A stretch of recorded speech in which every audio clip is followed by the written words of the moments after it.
बहुत समय पहले की बात है। यूरोप महाद्वीप के जर्मनी देश में एक पति और पत्नी रहा करते थे। दोनों का एक दूसरे के सिवा और कोई नहीं था। विवाह के कई वर्षों उपरांत भी उनकी कोई संतान नहीं हुई। समय इसी प्रकार से गुजर रहा था कि अचानक एक दिन स्त्री को अपनी कोख में संतान की अनुभूति हुई और गर्भावस्था के दौरान उसको कुछ इस प्रकार महसूस हुआ कि उसको रेपेंजल नामक शाक खानी चाहिए। आसपास वह शाक कहीं भी उपलब्ध नहीं थी। पति पत्नी एक जादूगरनी के बगीचे के समीप ही रहते थे। पत्नी के मन की बात जब पति ने सुनी तो पति ने उससे वादा किया कि वह उसके लिए रेपेंजल नाम की वह शाक साथ लेकर आएगा। बगीचे में चोरी से घुसकर उसने वह शाक अपनी पत्नी के लिए तोड़ी और यह क्रम कई दिनों तक चलता रहा। एक दिन बगीचे की मालकिन जादूगरनी ने, जिसका नाम डैम गोथेल था, उसे यह चोरी करते हुए देख लिया और जादूगरनी ने उसके पति को बंधक बना लिया। पति जादूगरनी के सामने बहुत गिड़गिड़ाया और अंततः जादूगरनी एक शर्त पर वह शाक उसकी पत्नी के लिए देने के लिए राजी हो गई। यह शर्त थी कि संतान के जन्म के बाद वह उसे जादूगरनी को सौंप देगा। मायूस मन से पति ने उसकी वह बात मान ली और बच्चे के जन्म होते ही उसने जादूगरनी के हाथों अपनी पुत्री को सौंप दिया। जादूगरनी ने अत्यंत मनोयोग से उसकी पुत्री का पालन पोषण किया और उसका नाम उसी शाक के नाम पर रेपेंजल रखा। रेपेंजल एक अत्यंत रूपवती कन्या के रूप में धीरे धीरे विकसित होने लगी। उसके सुनहरे बाल और अद्वितीय रूप की चर्चा आसपास की जगह पर धीमे धीमे से फैलने लगी। कन्या के 12 वर्ष के होते ही जादूगरनी डेम गोथेल ने उसको एक ऐसी मीनार में कैद कर दिया जिसमें न तो कोई दरवाजा था और न चढ़ने के लिए कोई सीढ़ी। इसमें एक ऊंचे स्थान पर एक कमरा था जिसमें कि केवल एक खिड़की थी। जादूगरनी अपनी जादुई शक्तियों के माध्यम से छोटी बच्ची तक पहुंचती और हर दिन उससे मिलने के लिए दिन के समय जरूर जाती। इसी प्रकार से दिन बीतने लगे। वह बच्ची बड़ी होकर एक अत्यंत रूपवती स्त्री के रूप में विकसित हुई। उसके लंबे घने सुनहरे बाल इतने लंबे हो गए कि बाद में जादूगरनी उनके सहारे मीनार पर चढ़कर कमरे में आने और जाने लगी।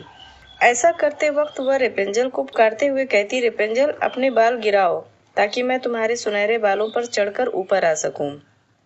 समय इसी तरह गुजरता गया और एक दिन किसी राज्य का राजकुमार घूमते घूमते उसी क्षेत्र में आ गया जहां पर रेपेंजल उस मीनार में रहती थी। रेपेंजल की आवाज में अद्वितीय मिठास थी। जब वह गाती थी तो जैसे समय ठहर सा जाता था। एक दिन राजकुमार को टहलते टहलते एक मधुर आवाज सुनाई पड़ी। वह आवाज कहाँ से आ रही है, यह जानने के लिए जब राजकुमार मीनार के पास गया तो उसे दिखाई पड़ा कि एक ऊंची मीनार के ऊपर कमरे में एक सुंदर रूपवती स्त्री रहती है। उसकी इस मीठी आवाज को सुनकर राजकुमार उसकी तरफ अत्यंत आकर्षित हुआ और वह अपनी उत्सुकता पर काबू नहीं रख सका। उसने मन में ठान ली कि वह इस बंद मीनार में रहने वाली स्त्री जिसकी आवाज इतनी मधुर है के विषय में जान के ही रहेगा। एक दिन जब दिन के समय जादूगरनी रेपेंजल से मिलने के लिए आई तो उसने जादूगरनी को वह शब्द कहते और बालों के जरिए ऊपर चढ़ते हुए देख लिया। राजकुमार ने इसी प्रकार जब रात के समय रेपेंजल को पुकारा तो उसने उसे आने के लिए मीनार के सहारे अपने बालों को लटका दिया। राजकुमार ऊपर आकर रेपेंजल से मिला। रेपेंजल और राजकुमार एक दूसरे से प्रेम करने लगे थे। दोनों ने मिलते ही एक दूसरे को पसंद कर लिया था और वह एक दूसरे के लिए अंतरंग सहचर बन गए। अतः राजकुमार ने रेपेंजल के सामने विवाह का प्रस्ताव रखा। रेपेंजल इस पर सहमत हुई और दोनों का मिलना जुलना धीमे धीमे बढ़ने लगा। जादूगरनी डेम गोथेल रोज दिन के समय रेपेंजल को मिलने के लिए आया करती थी। राजकुमार और रेपेंजल ने मिलकर एक योजना बनाई कि राजकुमार द्वारा दिए गए रेशम से रेपेंजल एक सीढ़ी बनाएगी जिससे कि वह दोनों उस जगह से भाग सके। रेपेंजल की मूर्खता के कारण जादूगरनी डेम गोथेल को राजकुमार के रेपेंजल के पास आने और उसके गर्भवती हो जाने का पता चल गया। जादूगरनी डेम गोथेल ने रेपेंजल को मीनार से बाहर निकाल दिया और जंगली जानवरों के बीच जंगल में विचरने को अकेला छोड़ दिया और वह स्वयं उस मीनार के कमरे में छुप गई। राजकुमार के चढ़ने के लिए उसने रेपेंजल के बालों को काट कर उन्हें मीनार से बाहर लटका दिया ताकि राजकुमार ऊपर चढ़ सके और उसे कोई शंका न हो।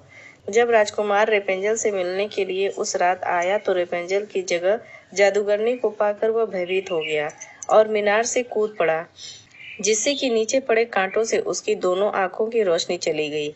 जब राजकुमार नीचे गिरने लगा, उसके हाथ में रेपेंजल के कटे हुए बाल आ गए और रेपेंजल की लंबी बालों की लट राजकुमार के साथ ही नीचे गिर गई। नीचे उतर पाने का कोई अन्य तरीका न होने के कारण जादूगरनी डेमगोथेल उस मीनार में फंस गई और अंततः मृत्यु को प्राप्त हुई। अपनी आंखों और अपनी प्रेमिका को खो देने के बाद राजकुमार निराश होकर अंधा होकर जगह जगह भटकने लगा। कई महीनों तक इस प्रकार भटकने के बाद वह उस क्षेत्र में जा पहुंचा जहां रेपेंजल बस चुकी थी। उधर रेपेंजल ने जुड़वा बच्चों को जन्म दिया, जिनमें एक बेटी और एक बेटा हुआ। इसी तरह कुछ समय तक एक दूसरे के विछोह में रहने के बाद अंततः दोनों उसी राज्य में एक स्थान पर मिले और उनके मिलन में चमत्कार स्वरूप राजकुमार की दृष्टि वापस आ गई और रेपेंजल के लंबे सुनहरे बाल उसको वापस मिल गए और दोनों हंसी खुशी अपना जीवन साथ में बिताने लगे।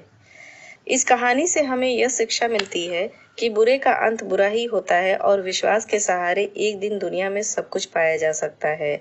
जिस तरह जादूगरनी गलत नियम से रेपेंजल को इतने साल कैद में रखती है, एक दिन उसे उसका दंड मिला और वह मारी गई। रेपेंजल बचपन से उम्मीद लगाए हुए थी कि उसे एक दिन कोई बचाने आएगा, उसकी खुशहाली भरी जिंदगी होगी।